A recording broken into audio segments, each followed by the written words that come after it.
নমস্কার, জ্যোতির্ময় দেবশ্রী চলে এসছে আবারও একটি ট্রানজিট বলতে। খুব ভাইটাল একদম।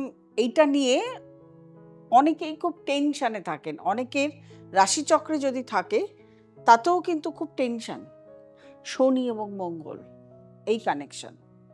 প্রথমত আমরা মঙ্গলকে এতদিন ধরে সিংহ রাশিতে পেয়েছি, এবারে মঙ্গল চলে যাবে কন্যা রাশিতে। থেকে 13ই সেপ্টেম্বর অবধি কন্যা রাশিতে থাকবে। এবং আমরা জানি শনির এখন অবস্থান চলছে মীন রাশিতে। মীন রাশিতে অবস্থান থাকাকালীন সরাসরি মঙ্গল যেমন শনির দিকে দৃষ্টি দিচ্ছে, তেমন শনিও মঙ্গলকে দৃষ্টি দিচ্ছে। দুজনেই সমসপ্তমে রয়েছে, তাহলে একদম যোগটা সৃষ্টি হলো শনি এবং মঙ্গল যোগ। এই যোগ নিয়ে আমি আগেও আলোচনা করেছি, শুধু শনি মঙ্গল যোগ নিয়ে আলোচনা করেছি। শনি মঙ্গলের বিভিন্ন দিকে যে কানেকশনগুলো হয় সেটা নিয়েও আলোচনা করেছি। একটু শনি এবং শনি গ্রহ এবং মঙ্গল গ্রহকে নিয়ে আলাদাভাবে একটু আলোচনা করি, তাহলে এই যোগটা নিয়ে আপনাদের বুঝতে সুবিধা হবে যে কেন এই যোগটা নিয়ে আজকে কথাটা বলছি। মঙ্গল গ্রহ এটা হচ্ছে উদ্দাম, সাহসিকতা এবং প্রচণ্ড গতিবেগে, প্রচণ্ড ইচ্ছা শক্তি এদের মধ্যে থাকে। ইচ্ছা শক্তি বেগে এরা যায়। আর শনি গ্রহ হলো শৃঙ্খলাবদ্ধ এবং এরা হচ্ছে প্রচণ্ড বাধা দেয়। এই যে অতিরিক্ত গতিতে যাওয়া, কোনো জিনিসকে বাধা প্রাপ্ত করে হচ্ছে শনি গ্রহ। এবং এরা শৃঙ্খলাবদ্ধ এবং এরা হচ্ছে পছন্দ করে, শনি গ্রহ পছন্দ করে মেইনটেন, মানে একদম সোজা সরলভাবে সুন্দরভাবে লাইফস্টাইল হবে, সৎ থাকবে, পরিশ্রমী হবে, কর্মে যারা প্রচুর ফ্লো নিয়ে চলে তাদেরকে বাধা দেবে। এটা হচ্ছে শনি গ্রহ। তাহলে দুটো গ্রহ যখন এক জায়গায় হচ্ছে, মঙ্গলের প্রচণ্ড উদ্দাম, প্রচণ্ড অগ্রগতি, প্রচণ্ড ইচ্ছা শক্তি, প্রচণ্ড গতিবেগে যাওয়া গ্রহকে শনি গ্রহ দিচ্ছে তাকে বাধা, মঙ্গল গ্রহকে করে দিচ্ছে শৃঙ্খলাবদ্ধ। তাহলে কি হয়ে যাচ্ছে, দুটো গ্রহর একসঙ্গে ক্ল্যাশ শুরু হচ্ছে। শনি এবং মঙ্গল গ্রহ কোন কোন ঘরে খুব ভালো রেজাল্ট দেয়? শনি প্রথমত কুম্ভ রাশিতে দেয় শনি মঙ্গল গ্রহ, তারপরে দেয় মকর রাশিতে, বৃশ্চিক রাশিতে। এই তিনটি রাশিতে শনি এবং মঙ্গল গ্রহ যখন বসে থাকে, এই তিনটি রাশিতে খুব ভালো রেজাল্ট দেয়। বাকি রাশিগুলোতে রেজাল্ট কীরকমভাবে দেয় সেটা তার ভাবের উপর ডিপেন্ড করে, কোন ভাবে বসে আছে সেই ভাবের উপর ডিপেন্ড করে। এবারে এক একটা ভাবের, প্রত্যেকটা ভাবেই কিন্তু বিভিন্ন ধরনের এফেক্ট আসে।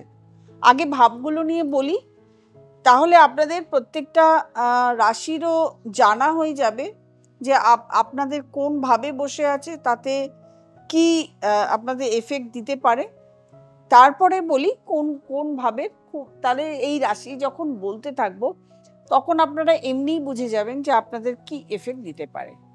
এফেক্ট আরও কি দেয়, রাশিগতভাবে তো দেয়ই, রাজ্যগতভাবে, দেশগতভাবে এবং আমাদের পৃথিবীগতভাবে বিভিন্ন এফেক্ট দেয়। অতিবৃষ্টি, যেটা আপনারা দেখতেই পাচ্ছেন, অতি খরা, প্রচণ্ড উষ্ণতা, ভূমিকম্প, রাজনৈতিক দিক থেকে বিভিন্নভাবে বিশৃঙ্খলা, বিভিন্ন রোগ ভোগের উদয় হওয়া এবং বিভিন্ন অ্যাক্সিডেন্ট তো ঘটাই বিভিন্ন দিক থেকে, বিভিন্নভাবে। আমরা ট্রেন, এরোপ্লেন, এগুলো তো ঘটেই গেছে, আরও ঘটতে পারে। তার সঙ্গে অগ্নিভয়, আগুন লেগে যাওয়া, অগ্নিদগ্ধতা, এগুলোও কিন্তু অনেক সময় ঘটে। এটা দেশগত, রাশিগত, পরিবেশগতভাবে এগুলো ঘটে। এটা প্রত্যেকটা রাশিতেই, যখন যেমন বৃশ্চিক রাশিতেও একবার এসেছিল, তখন এই ঘটনা ঘটেছিল। আমি তখন টিভিতে প্রোগ্রাম করতাম, গ্লোব টিভিতে, সেই সময় বলেও ছিলাম। সেই সময় উড়ান, মানে আমাদের বড়বাজারের যে ব্রিজটা ছিল, সে ব্রিজটা ভেঙে গেছিল। তখন শনি মঙ্গল কানেকশন ছিল। এইরকম আমি এটা একটা মাত্র ঘটনা আমার এখন মনে আসলো প্রোগ্রাম করতে গিয়ে, এটা বললাম। এরকম বিভিন্ন ঘটনা ঘটে থাকে। এটা যে এই যতদিন চলবে, আমি তো বলবো প্রত্যেকটা রাশিরই সাবধানে চলাফেরা করতে, কারণ আপনার রাশিগত দিক থেকে একটা এফেক্ট আসে এবং পরিবেশগত, দেশগত, সমষ্টিগত, একদম পুরো পৃথিবীর সমষ্টিগত আবহাওয়া থেকে শুরু করে সমস্ত দিক থেকে একটা এফেক্ট আসে। সেই এফেক্টের জন্য প্রত্যেকেই খুব সাবধানে থাকবেন। চলাফেরাটাও দেখবেন যতটা কম বেরোনো যায়, চলাফেরা করা যায়। কর্মের উদ্দেশ্য তো বেরোতেই হবে, কিন্তু সেগুলো একটু দেখে সাবধানে যেতে হবে।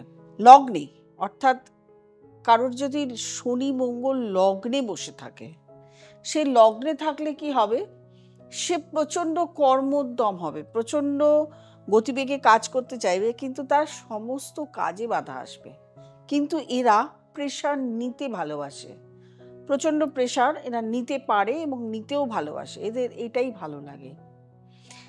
সেকেন্ড হাউসে, অর্থাৎ কারো যদি লগ্ন থেকে সেকেন্ড হাউস বা রাশি থেকেও যদি ধরুন সেকেন্ড হাউসে যদি থাকে, তাহলে কি হবে, তার বাক্যের ব্যবহার ভালো থাকবে না, কথাবার্তা ভালো থাকবে না, কটু কথাবার্তা হবে, লোকের সঙ্গে ব্যবহার খারাপ করবে, যার জন্য তার ব্যবসার জায়গা, তার সম্পর্কের জায়গা, তার আত্মীয় স্বজনের জায়গা, তার অর্থনৈতিক জায়গায় প্রবলেম দেখা দেবে। থার্ড হাউস, লগ্ন থেকে বা চন্দ্র থেকে থার্ড হাউসে যদি কারো থাকে, তাহলে কি দেখা দেবে, তাহলে তার ভাই এবং বোন প্রচণ্ড পরিশ্রমী হবে। অথচ যে ব্যক্তি থার্ড হাউসে থাকে, সে ব্যক্তি একদম পরিশ্রম করতে পারে না। সে বসে শুয়ে কিভাবে তার দিন কাটাবে সেটা ভাবে।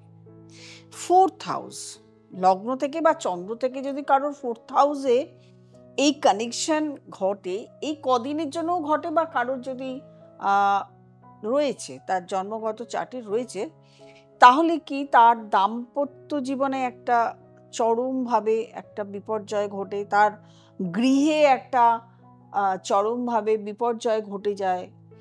যে কোনো বিপর্যয় ঘটতে পারে, সেটা আমি আলাদা করে বললাম না, কারণ এর আগে আমি বলেছি কি কি ঘটতে পারে। হঠাৎ করে তার বাস্তুতে একটা এফেক্ট আসতে পারে, অর্থনৈতিক, শারীরিক অসুস্থতা থেকে শুরু করে গৃহ একটা গোলযোগ, এগুলো আসতে পারে। ফিফথ হাউস যদি কারো থাকে বা কারোর ঘটেছে, মানে এই সংযোগটা ঘটেছে, তার কোনো প্রেম ছিল, এতদিন খুব ভালো সম্পর্ক ছিল, কেটে যায়। বিয়ের কথাবার্তা এগিয়ে গেছিল, কেটে যায়। কোনো নিজের কোনো একটা ব্যবসার জন্য কোনো কিছু একটা পরিকল্পনা করেছেন, নষ্ট হয়ে যায়। সিক্সথ হাউসে যদি কারো থাকে, তার দেখা যায় কিছু কিছু ক্ষেত্রে প্রচুর প্রচুর শত্রু দেখা দেয়, কিন্তু শত্রু আবার নিধনও, মানে শত্রুটাকে দমন হয়ে যায়, মানে একদম শত্রু বিশালভাবে এফেক্ট এনে দিল, বিশালভাবে এফেক্ট আনার চেষ্টা করলো, কিন্তু শত্রু সেরকমভাবে এফেক্ট চেষ্টা করলো কিন্তু পারলো না, কিন্তু চেষ্টা করে, সেটা এফেক্টিভ হওয়ার জন্য মানে তার মানসিক একটা কষ্ট, দ্বন্দ্ব, এগুলো শুরু হয়ে যায়, একটা টেনশন ভীষণভাবে শুরু হয়ে যায়, রোগ রিপু শুরু হয়ে যায়। অনেক সময় দেখা যায় এই রোগে ভোগে রিপু শুরু হয়ে যায়।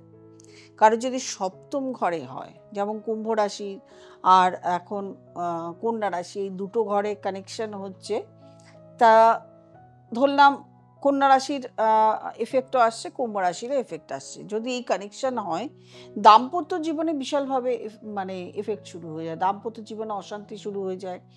হয়তো তাদের মধ্যে এই কটা দিনের জন্য হয়তো ডিভোর্স হবে না, কিন্তু এমন একটা জায়গায় পৌঁছবে মনে হবে দুজনকে ডিভোর্স দিতে পারলেই ভালো। কারো যদি জন্মগত থাকে তাহলে তো তাদের ডিভোর্স দেখাই দেয়, ডিভোর্স হয়েও যায় অনেকের ক্ষেত্রে জন্মগত থাকলে, কিন্তু দেখা দেয়। অষ্টম ঘরে থাকলে কি এফেক্ট দেয়, অষ্টম ঘরে থাকলে প্রথমত এফেক্ট দেয় রোগ রিপু। রোগে কিছু না কিছু রোগে তাদের সব সময় হসপিটালাইজ থাকতে হয়, মেডিসিনের উপর ডিপেন্ড হয়ে যেতে হয়, এবং এদেরও কিন্তু দাম্পত্য জীবনে অশান্তি থাকে। নবম ঘরে ভাগ্যের বিপর্যয় ঘটে যায়, ভাগ্য ঠিক মতন কাজ করে না, বেশি পরিশ্রম করতে হয়, অর্থ ইনকাম কম হয়, অথচ এটাই করতে তারা ভালোবাসে। এটাই হচ্ছে মেইন নবম ঘরে থাকা, এটাই তাদের ভালো লাগে। অনেক সময় দেখা যায় এরা ধর্মের প্রতি ভীরু হয়, কিন্তু এরা ধর্মের কাজ করতেই ভালোবাসে, বিশ্বাস করে না, অথচ সেই কাজটা করতে এরা ভালোবাসে। নবম ঘরে যাদের হয়। দশম ঘরে থাকলে অর্থনৈতিক দিক থেকে হঠাৎ করে বলবান হয়ে যায়, আবার হঠাৎ করে তাদের কাছ থেকে অর্থ থাকে না, একদম জিরো ব্যালেন্স থাকে। একাদশ ঘরে কোনো কাজ তারা শেষ করতে পারে না, শুরু করতে পারে কিন্তু তারা গিয়ে এন্ড করতে পারে না। শেষ করতে গেলেই তাদের কোনো না কোনো প্রবলেম ক্রিয়েট হয়ে যায়, অর্থাৎ মাঝপথে তাদের কাজটাকে ছেড়ে দিতে হয়। আর 12th হাউসে থাকলে কি হয়? 12th হাউসে থাকলে, 12th হাউস কাদের কাদের হচ্ছে? এক হচ্ছে মেষ রাশির 12th হাউস হচ্ছে, আরেকটা হচ্ছে আপনার তুলা রাশির, তুলা রাশিরও 12th হাউস হচ্ছে। এগুলো একটু মাথায় রাখতে হবে। 12th হাউস যাদের হচ্ছে তাদের বা রাশিগতভাবে জন্মগতভাবে রয়েছে 12th হাউসে, তাদের কি হয়? এই সময় দেখা যায় হসপিটালাইজ হচ্ছে, অথবা আইন নিয়ে কোনো সমস্যায় পড়ছে, বা বারবার দ্বারস্থ হচ্ছে, ডক্টরের কাছে দেখাতে যেতে হচ্ছে, বা কোনো একটা বিশালভাবে কোনো ব্যবসার দিকে বিশাল একটা লস খেয়ে গেল। 12th হাউসে এটা হয়। মোটামুটিভাবে পুরোটাই বললাম। এইবারে আমরা জানবো যে কোন রাশিগুলোর এই সময় বেশি সাবধানতা অবলম্বন করতে হবে। এই যে বললাম 12th হাউস, তার মানে মেষ রাশির হচ্ছে, তুলা রাশির হচ্ছে 12th হাউস। এদের এই রাশিগুলোর সাবধানে থাকতে হবে দুটো রাশি। 4th হাউস হচ্ছে মিথুন রাশির 4th হাউস হচ্ছে, এবং এখানে আমরা পাচ্ছি ধনু রাশি, ঢাইয়া যাদের চলছে তাদেরও 4th হাউস। 4th হাউসে শনি, সেখানে মঙ্গল দৃষ্ট হচ্ছে। তার মানে আমরা মিথুন রাশি এবং ধনু রাশির এই কটা দিন কিন্তু, যদিও মিথুন রাশিতে বৃহস্পতি বসে আছে ততটা প্রভাব পড়বে না, কিন্তু একটু হলেও কিন্তু সমস্যা তৈরি হবে।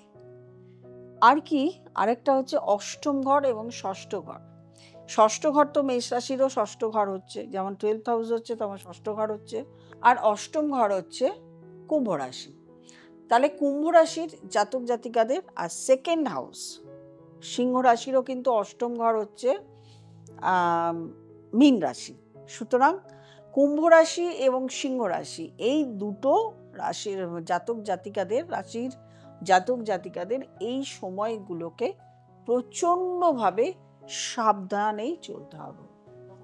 আমি যতটুকু আমার দ্বারা সম্ভব আমি পুরোটাই কিন্তু বলে দিলাম, যাদের রাশিগত দিক থেকেও রয়েছে তাদেরও, এবং ট্রানজিটেও যাদের এখন প্রবলেম ঘটতে পারে তাদেরও প্রভাব যাতে না পড়ে সাবধানে থাকতে হবে, সেটাই কিন্তু আমার ছিল, যে এই সময়টুকু আপনারা যদি সংযত থাকেন, আর যেটা আমরা পৃথিবীর প্রকৃতির যেটা হই সেটা থেকে নিজেদেরকে কিভাবে সাবধানে রাখতে হবে সেটা আপনারা নিজেরাই জানেন।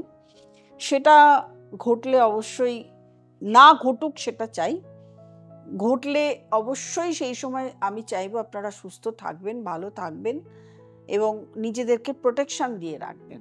যারা প্রোগ্রাম দেখছেন, নতুন প্রোগ্রাম দেখছেন, ভালো লাগলে অবশ্যই সাবস্ক্রাইব করবেন, লাইক করবেন, কমেন্ট করবেন, শেয়ার করবেন এবং নোটিফিকেশন অল বেলটি প্রেস করতে ভুলবেন না। যারা আমার কাছে দেখাতে চাইছেন, নিচে স্ক্রলে যে নাম্বারটি আছে সেই নাম্বারটিতে ফোন করবেন, বুকিং করবেন, চেম্বারে চলে আসবেন। আর যারা অনলাইন কনসাল্টে দূরে থাকেন, যারা অনলাইন কনসালটেশন করতে চাইছেন, তারা অবশ্যই বুকিং নাম্বারে একটু হোয়াটসঅ্যাপ করবেন। দূরে যারা থাকেন তাদেরকে অবশ্যই হোয়াটসঅ্যাপে যোগাযোগ করতে বলি এই জন্যই, সেখানেই date of birth, time of birth, place of birth দিতে হয়, তাহলেই তার সঙ্গে কনসালটেশন হয়। সব কিছুরই একটু প্রসেস আছে, একটু আগে জেনে নেবেন প্রসেসটা কি। প্রত্যেকেই কোনো রকম বিপদ, কোনো রকম আপদ থেকে ভালো থাকুন, প্রত্যেকে সুস্থ থাকুন, আনন্দে থাকুন, এটাই আপনাদের শুভকামনা রইল। নমস্কার।